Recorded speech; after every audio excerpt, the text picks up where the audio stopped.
এই মুহূর্তে সব থেকে বড় খবর, মঙ্গলবার রাতে আলিপুরদুয়ার জেলার কুমারগ্রাম ব্লকের পশ্চিম নারাতলি বর্বনপাড়া এলাকায় গরু বোঝাই একটি লরি আটক করল কামাখ্যাগুড়ি ফাঁড়ি পুলিশ। এই ঘটনায় লরির চালককে আটক করা হয়েছে। স্থানীয় সূত্রে জানা গিয়েছে, মঙ্গলবার সন্ধ্যা আনুমানিক 7টা নাগাদ পশ্চিম নারাতলি বর্বনপাড়া এলাকায় একটি লরিকে দেখেন স্থানীয় বাসিন্দারা। লরিটি দেখে সন্দেহ হওয়ায় স্থানীয়রা সেটিকে আটক করে তল্লাশি চালান। দেখা যায় লরিটির ভেতরে বেশ কয়েকটি গরু বোঝাই করা হয়েছে। এই ঘটনাকে কেন্দ্র করে এলাকায় ব্যাপক উত্তেজনা ছড়িয়ে পড়ে। লরিটি পাচারের উদ্দেশ্যে নিয়ে যাওয়া হচ্ছিল কিনা এই সন্দেহে সরব হয়ে বিক্ষোভ দেখাতে শুরু করেন স্থানীয় বাসিন্দারা। খবর পেয়ে দ্রুত ঘটনাস্থলে পৌঁছায় কামাখ্যাগুড়ি ফাঁড়ির পুলিশ। তারা উত্তেজিত জনতাকে শান্ত করে পরিস্থিতি নিয়ন্ত্রণে আনে। এরপর পুলিশ লরিটিকে উদ্ধার করে তেলিপাড়ার টোলগেট সংলগ্ন এলাকায় নিয়ে আসে। সেখানে প্রয়োজনীয় নথিপত্র না দেখাতে পারায় লরিটি সিজ করা হয় এবং চালককে আটক করা হয়। গরুগুলি কোথা থেকে আনা হয়েছিল, কোথায় পাচারের পরিকল্পনা ছিল তা খতিয়ে দেখতে তদন্ত শুরু করেছে পুলিশ। এলাকায় এই গরু পাচারের ঘটনায় চাঞ্চল্য ছড়িয়েছে। পুলিশ জানিয়েছে, ঘটনার পিছনে বড় কোনো চক্র রয়েছে কিনা তা খতিয়ে দেখা হচ্ছে। 11টা বড় গরু, বড় গরু আছে, বাছুর বাছুর আছে। কয়টা? কয়টা কি 7টা হবে নাকি? আপনি তো গাড়ির চালক, কে নিতে বললো আপনাকে? কার মাল এটা? মাল তো আমাকে বলে গোপালের মাল আছে, মালিক বলে আমরা ফোন করে। সবগুলি মিলিয়ে কত, সংখ্যা কত? বাচ্চা তো আমি গুনতি করি না রে ভাই, সত্যি করে না গনে উঠিয়েছেন? আমি গুনতি করি না। 11টা বড় আছে। পেপারস আছে আপনার কাছে? কি হ্যাঁ পেপারস আছে? হ্যাঁ, আমার কাছে পেপার নাই। পেপার এই গাড়িটি মালিক দিবে। আমি সিজ করব। আচ্ছা, গাড়িটির মধ্যে পেপার নেই আপনার কাছে আপাতত? আমার কাছে মিডিয়া বন্ধু মালিক দিয়ে পুলিশ তো কি বললো? পুলিশ সিজ করলো আপনাকে গাড়িটাকে? হ্যাঁ পুলিশ। আচ্ছা, কি নাম আপনার? আপনার নাম কি? আমার পরমানন্দ সাহানি, বাড়ি কোথায়? বাড়ি আমার বিহারে। সে আপনি কোথা থেকে এক কামাখ্যা করে দিই, নোট করে দিলেন? এক কামাখ্যা করে দিয়ে লোড করেন তো আমি। मालिक नाम की मालिक মালিকের কি নাম? মালিকের নাম जिसका गाड़ी चला रहे मालिक का नाम क्या है? রাজু রায় আছে, राजू राय। घर किधर है? কোথায় বাড়ি কোথায়? বিহারে। बिहार। ও রেট করে গেছে না। মারা গেছে। আপনার গাড়িতে কি আছে? আমার গাড়িতে গরু আছে, দুবেলা গরু। কটা গরু আছে? 11টা। कहाँ से लाए हैं? বাছুর তো আমি কিনি না ভাই। হ্যাঁ, गुरु कहाँ से लाए हैं? আমি ওখানে লোড করতে গেলাম ভাই। আমি বলছি। कहाँ पर? क्या नाम है उस जगह আমার पर? খেয়া করি। कामाख्यागुड़ी में আচ্ছা, रोड নিচে किया है। নামেন, নিচে নামেন। নারতলি বরংপাড়া সন্ধ্যার সময় আমরা হঠাৎ করে একটু লক্ষ্য করতে পারি একটা বড় গাড়ি ঢুকছে। বড় গাড়িটা কিছু আপনারা হয়তো ভাবছি যে আলু গুটি, ওখানে 2টা গোডাউন আছে, আলু হয়তো লুট হয়। কিন্তু তা কিছুক্ষণ পর দেখা গেল ওখানটায় কিছু গরু ভ্যামরাচ্ছে। কি ব্যাপারে? মানে গাড়ির ভিতর? হ্যাঁ, গাড়ির না, ভিতর? না, গাড়ির ভিতর না, জঙ্গলের ভিতরে আচ্ছা, গরু ভ্যামরাচ্ছে। কি ব্যাপার? গরু ভ্যামরাবার পর একজন গেল, গিয়ে দেখলো ওখানটায় গাড়িতে গরু লুট হচ্ছে। কয়টা নাগাদ? হ্যাঁ, কয়টা নাগাদ? আনুমানিক 7টা নাগাদ। এটা কি প্রতিনিয়তই চলে?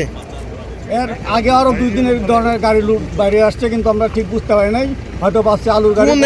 কোন এলাকায় গাড়িতে তোলা হচ্ছিল গরুগুলোকে? এটা পশ্চিম নারাতলি বরংপাড়ার সাইডে, ওই নারাতলি, পশ্চিম নারাতলি পড়ছে। আচ্ছা, কারা করছিল এটা? যারা করছিল এদের মধ্যে 2জন ছিল, যে বললো যে একজন ছিল হলো তার নাম বাড়ির পাশে, ওখানটায় যেখানটা গরু লুট হচ্ছে তার 7 কিলোমিটার দূরে। কি নাম? কি নাম? ওর নাম হচ্ছে অসিত বর্মন। আচ্ছা, তারা কোথায় নিয়ে যাচ্ছিল এগুলো গরুগুলো? এটা বলতে হবে না। পরে গাড়ি তো আমরা যখন গাড়িটা আটকাইছি, আটকানোর পরে অসিত বর্মন আসছিল, এসে বললো যে আমার বাড়ির গরু এগুলো আমরা বিক্রি করছি, ওরা নিয়ে যাচ্ছে। গরু আছে না 5টা, আমরা যদি 5টা আছে না বেশি আছে জানি না। তো আমরা গাড়ি দেখছি, গাড়িতে অনেক গরু আছে। আমরা ওই গাড়িটা আটকানোর পরে আর অনেক লোকজন জমা হয়েছে। জমা হওয়ার পরে পিছনটা ড্রাইভার ওরা চলে গেছে। তখন ড্রাইভার ছিল, ড্রাইভারকে বললো, পরে ড্রাইভার টিপাল খুললো, পিছনটা খুলে দেখার পরে দেখা যাচ্ছে অনেক গরু। আচ্ছা, আপনারা কি গাড়ি আটক করেছিলেন? পুলিশ আসলো? আমরা গাড়ি আটক করছি, আধা ঘন্টার উপরে গাড়ি ঘন্টা দাঁড়ানো ছিল। দাঁড়ানো থাকার পরে পুলিশ আসছে। আচ্ছা, পুলিশ আসার পরে আমরা বলতেছি গাড়ি আমরা যেতে দেবো না, গাড়িটা আপনারা দেখেন গরু, এটাতে গরু আছে, গাড়িটাতে গরুগুলো সিজার লিস্ট করেন, সে করেন, তারপরে গাড়ি নিয়ে যান।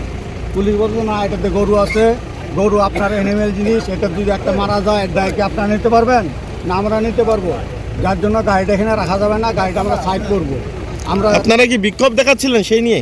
হ্যাঁ, আমরা তো জনগণ ছিল, আমরা তো এই নিয়ে একটু বিক্ষোভ দেখাবো।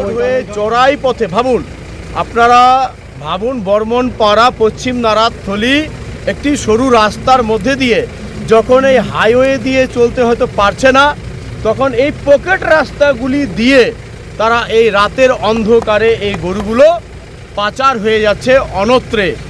ধন্যবাদ জানাই আমাদের ওই পশ্চিম নারাথলি ভাই বোনদের, যারা এই দৃশ্যটা দেখা মাত্রই তারা সেই গরু গাড়ির সামনে শুয়ে পড়েছে, যেতে দিবে না।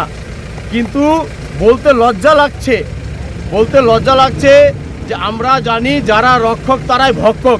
বর্তমান এই পশ্চিমবঙ্গের শাসকের আন্ডারে যে প্রশাসন রয়েছে, সেই প্রশাসন আজকে কোথায় নেমেছে দেখুন। সেই প্রশাসনের অর্থাৎ যদি সহযোগিতা না হয়, তাহলে কিভাবে এই যে এত বড় গাড়ি, যেখানে জনগণ, পশ্চিম নারাথলির জনগণ সেখানে গাড়িটাকে আটকে রেখেছে, সেখান থেকে গাড়ি রিলিফ করে যাই হোক এখানে দেখানো হয়েছে। তাই আজকে দিনের আলোর মতো পরিষ্কার, বর্তমান তৃণমূল সরকার তাদের যাবার সময় চলে এসেছে। তাই এই প্রত্যেকটি দুর্নীতি, প্রত্যেকটি বিষয় যে দুর্নীতি করছে, যে আমরা ভারতীয় জনতা পার্টি বলে আসছি সবসময় যে তারা গরু চোর, কয়লা চোর, পাথর চোর, তার একটা নমুনা আপনারা, বাস্তবটা আপনারা দেখছেন। তাই কামাখ্যাগুড়ি প্রশাসন আপনাকে আমি থামাচ্ছি একটু দাদা প্লিজ। চেয়েছি, কিন্তু কোনো বৈধ কাগজই ওনার পাশে নেই। উনি কাগজের কথা বললে আবল তাবল বলছে, কোনো কাগজ ওনারা দেখাতে পারেনি। কোনো রকমের কাগজ ছাড়াই এরকম কোনো রকম কাগজ নেই। সেটা তো আমরা দীর্ঘদিন ধরে বলে এসেছি যে বর্তমান শাসক দলের এই এটাকে কেন্দ্র করে যেভাবে চলছে অবৈধ পাচার, সে পাচারের নমুনা আজকে একটা সাক্ষী উদাহরণ রয়েছে আপনাদের সামনে, যেটা দেখছে জনগণ।